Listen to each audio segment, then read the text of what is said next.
안녕하십니까. CJB 모닝와이드 화요일 아침에 인사드립니다. 해마다 연초에 금연 계획 세우는 분들 많은데 5월도 저물어가는 이때 그 계획 잘 지키고 계십니까?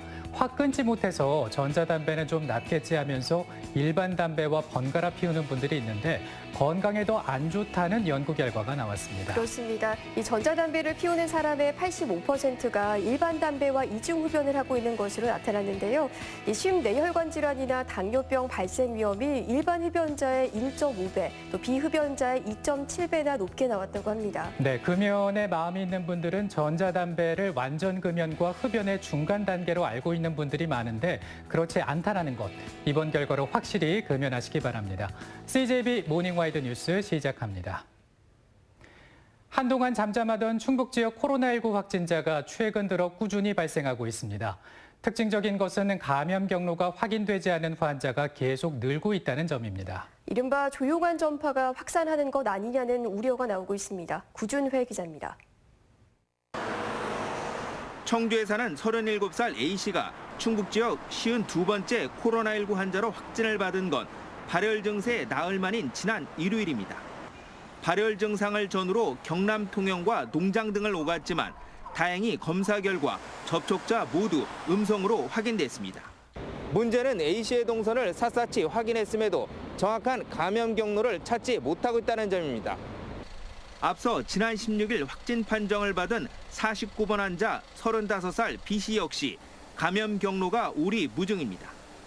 B씨는 전남 순천에 친정집을 다녀온 뒤 고열 등의 증상을 보였고 이후 접촉한 언니까지 확진 판정을 받았습니다. 앞선 두 사례처럼 어디서 어떻게 감염됐는지 알 수 없는 이른바 조용한 전파가 늘고 있습니다. 2월부터 지금까지 충북 지역 확진자 52명 가운데 감염 경로를 알 수 없는 사례는 10명으로 5명에 1명꼴입니다. 방역당국은 상당수 무증상 감염자가 지역사회에 존재하는 것으로 추정하고 있습니다. 감염고리를 찾지 못할 경우 이를 끊을 효과적 방역 대책을 세우기도 어렵습니다. 100% 방역은 사실상 어렵습니다. 마스크 쓰기, 손 씻기, 거리 두기, 그 개인 방역 습관에 더욱 신경을 쓰셔야 되겠습니다. 초중고교생들의 등교가 속속 재개되는 가운데 지역사회를 파고드는 코로나19의 은밀한 확산에 방역당국이 긴장하고 있습니다. CJB 뉴스 구준혜입니다. 이제 내일이면 초등학교 1, 2학년과 유치원생, 중3과 고2까지 등교 수업에 들어갑니다. 충북교육청이 어제 초등학교와 유치원 현장 점검에 나섰는데요. 교육 현장의 고민과 학부모들의 걱정을 들어봤습니다. 이윤영 기자입니다. 가장 어린 1, 2학년의 등교를 앞두고 초등학교는 비상입니다. 교실마다 1m 거리 두기와 각종 방역 물품을 비치하고 급식실은 칸막이와 함께 좌석마다 학생들의 이름을 적어 놓아 지정 좌석제로 운영합니다. 학년별 시차 등하교, 쉬는 시간과 급식 시간 시차 배정, 학급별 교조 교사제 운영, 학생 밀집도 최소화에 노력하고 있습니다. 1, 2학년은 나흘 등교하고 하루만 원격 수업, 나머지 학년은 이틀 등교하고 사흘은 집에서 공부합니다. 등교 일주일 전부터는 자가 진단을 통해 학생들의 상태를 일일이 체크했습니다. 발열이 있는 학생이 하루에도 5명 이상 항상 되다 보니까 이제 개학을 하고 37.5도가 넘는 아이들이 적어도 10명 이상은 될 것 같아요. 그런 경우에 저희가 바로 유증상자 시 바로 선별진료소로 갈 수 있도록 우려했던 초등학생 긴급 돌봄의 경우 원격 수업이 실시되더라도 지금처럼 그대로 유지하기로 했습니다. 격일제, 격주제 등으로 돌봄이 필요한 경우에는 언제든 긴급 돌봄을 제공하겠다는 겁니다. 원하시는 학부모님께서는 오전에 등교 수업하고 난 다음 오후에 긴급 돌봄을 오시는 거고요. 원격 수업하는 날은 지금처럼 똑같이 긴급 돌봄 운영할 예정이에요. 등교를 앞둔 유치원도 걱정입니다. 고3 학생들도 어려운 거리 두기를 유치원생들이 지키기가 사실상 쉽지 않은 데다 마스크가 벗겨지거나 제대로 쓰지 못하는 경우도 많습니다. 학부모들은 등교를 해도 걱정, 안 해도 걱정이라며 불안을 호소하고 있습니다. 이런 야외보다 밀폐돼 있고 또 친구들끼리 밀집돼 있고 하니까 그런 부분에서 좀 전염되지 않을까 그런 부분이 많이 불안하죠. 특히 자녀가 많은 경우 등교 수업과 원격 수업의 병행으로 혼란이 가중되고 있습니다. 저희 같은 경우는 애들이 많기 때문에 또 헷갈리는 경우도 있고 오늘 가는 날인가? 갔다 왔으니까 내일 안 가나? 뭐 이렇게 좀 혼란스러울 것도 좀 예상이 되고 있거든요. 학교 현장과 학부모들의 불안이 가시지 않고 있는 가운데 초중학교와 유치원까지 확대되는 등교 수업이 이제 코앞으로 다가오고 있습니다. CJB 뉴스 이윤영입니다. 충북도민 건강에 빨간불이 켜졌습니다. 질병관리본부의 지역사회 건강조사 결과 충북은 술, 담배는 전국에서 가장 많이 하면서 운동은 소홀히 해 건강생활 실천율이 전국 꼴찌였습니다. 조상우 기자입니다. 질병관리본부 지역사회 건강조사 결과 충북의 흡연율이 2년 만에 전국 1위에 복귀했습니다. 지난해 충북의 현재 흡연율은 22.2%로 전국 17개 시도 가운데 1위를 차지하는 불명예를 얻었습니다. 충북은 음주 실태도 가장 심각했습니다. 고위험 음주율, 즉 한 번 술자리에 남자는 7잔, 여자는 5잔 이상을 주 2회 넘게 마시는 비율이 충북은 17.6%로 전국 1위였습니다. 충북도민은 이렇게 술, 담배를 많이 하는 반면에 걷기 운동은 소홀했습니다. 걷기 실천율이 서울 시민 절반 수준에 그쳤습니다. 하루 30분 이상 걷기를 주 5회 이상 실천하는 비율인 걷기 실천율이 33.4%로 전국 15위, 간신히 꼴찌를 모면했습니다. 술, 담배는 가장 많이 하고 운동은 적게 하는 거꾸로 생활 습관은 건강생활 실천율 전국 꼴찌라는 결과를 낳았습니다. 금연, 절주, 걷기를 모두 실천하는 비율인 건강생활 실천율을 보면 서울이 45.2%로 전국 1위, 부산이 36%로 2위, 충북은 22.3%로 전국에서 가장 낮았습니다. 지난해 충북의 30세 이상 고혈압 유병률이 35.9%로 전국에서 가장 높았던 것도 이와 무관치 않아 보입니다. 과음, 흡연, 운동 부족은 각종 폐질환, 심장질환 등 각종 질병의 원인이 됩니다.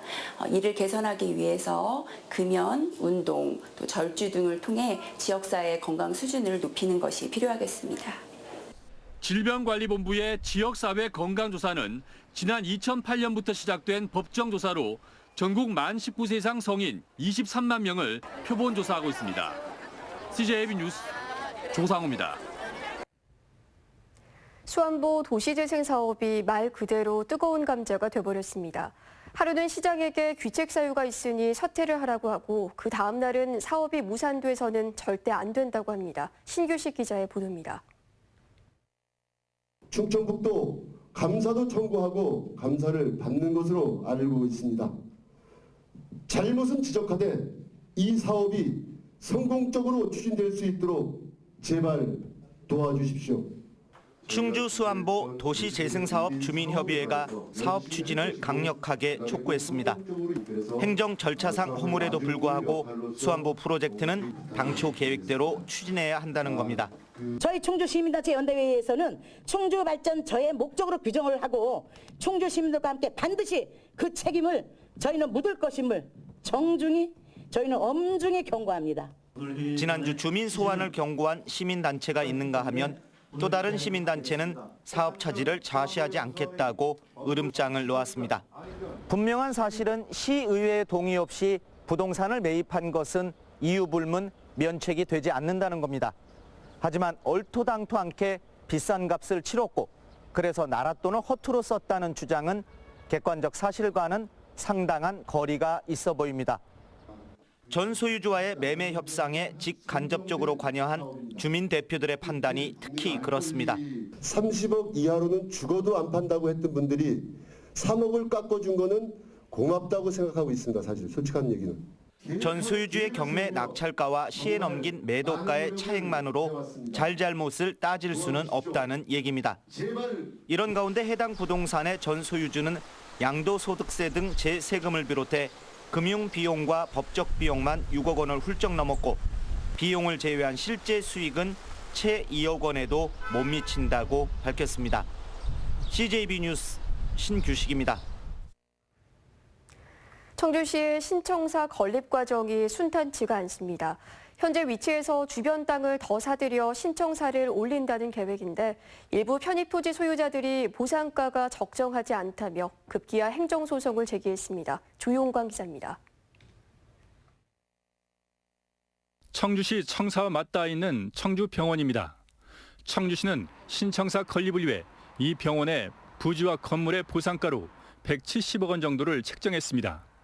하지만 병원 측은 보상가를 결정한 지방토지수용위원회와 중앙토지수용위원회에 잇따라 재심을 신청한 데 이어 최근에는 행정소송까지 냈습니다.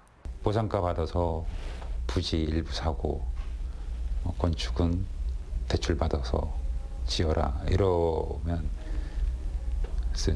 저희 입장에서는 수긍하기가 너무 어렵죠. 예.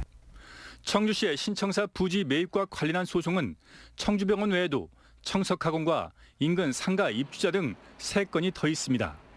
소송 대상은 9,518제곱미터, 청주시가 매입해야 할 토지의 61%에 해당됩니다. 최악의 경우 대법원까지 가는 지리한 소송과 공사 가처분 신청 등이 이어질 수 있습니다. 이에 대해 청주시는 보상과 별개로 토지는 이미 모두 확보돼 있어 2022년 착공에는 차질이 없으며 다만 강제 퇴거 등의 경우 다수의 충돌이 있을 수 있다고 밝혔습니다. 최근에는 담당 공무원이 직권 남용 등의 혐의로 검찰에 고발됐다가 기각 판정을 받는 우여곡절도 있었습니다. 청주시가 통합시청사 건립을 위해 편입토지 협의 보상에 나선 건 지난 2017년 4월.